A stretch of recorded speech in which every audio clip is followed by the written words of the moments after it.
Alright, hey guys, so this is Sports Talk 123, and today we are going to be talking about the rosters for the Rising Stars Challenge in the NBA, which is going to be part of All-Star Weekend this year.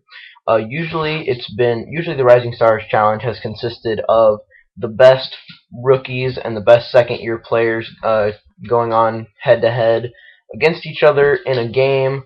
However, this year they're doing it different. They're taking the best rookies and second-year players, throwing them all into a big pool, and having Charles Barkley and Shaquille O'Neal draft teams, and then have the teams face off and see who wins, as opposed to doing first-year players against second-year players.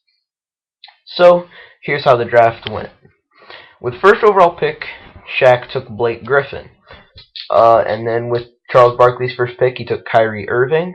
Third pick in the draft was Jeremy Lin, who was newly added to the pool of players. Originally, Jeremy Lin wasn't voted in by the coaches and stuff. That's because they did the vote before Jeremy Lin even played a game for the New York Knicks this season.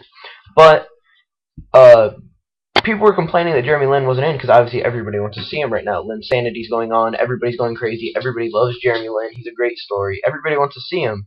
But David Stern wasn't going to let Jeremy Lin into the game just because he wasn't going to make exceptions and kick somebody else out of the Rising Stars game just because Jeremy Lin has done good for 6 games. I mean, the other guys have been doing good all season.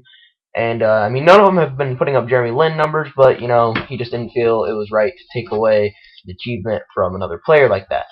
However, eventually the NBA was pressured to letting Jeremy Lin into the game, and it was kind of a big controversy, but it's all been resolved, and they did allow Jeremy Lin to play in the game, and he was the number 3 pick in the draft by Shaq.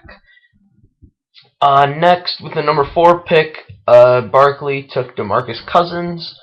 Next up was Ricky Rubio, then Paul George, then Greg Monroe, Derek Williams, Markieff Morris, Marshawn Brooks, Kemba Walker, then John Wall, Landry Fields, Gordon Hayward, Norris Cole, Thiago Splitter, Brandon Knight, Kawhi Leonard, Tristan Thompson, and finally the 20th pick in the draft by Team Chuck was Evan Turner. So if you look at the teams a little bit, Shaq's team has a lot of point guards. Jeremy Lin, Ricky Rubio, Kemba Walker, Brandon Knight, the list just goes on and on. Out of their 10 players, at least half of them are point guards, and they're going to have a very, very weird team. But the good thing is they do have guys that they can throw some lobs up to, including Blake Griffin, who's obviously going to have a lot of alley-oops in this game just because his team is just kind of built around point guard play and alley-oops and fast play and stuff, which is the kind of forward that Blake Griffin is. And you look at Charles Barkley's team, his team is a lot more balanced. They do have point guards that can match up with Shaq's point guards, such as Kyrie Irving and John Wall. They also do have nice guards at other positions, including Evan Turner. But they also have the big guys down low, Derek Williams, DeMarcus Cousins, just a few of their players. So if this was just a straight basketball game, I would definitely take Charles Barkley's team. However, this game is part of All-Star Weekend, and everybody knows the players don't really try their hardest in All-Star Weekend. Don't get me wrong, it's a lot better than the Pro Bowl. The Pro Bowl, the players don't try at all.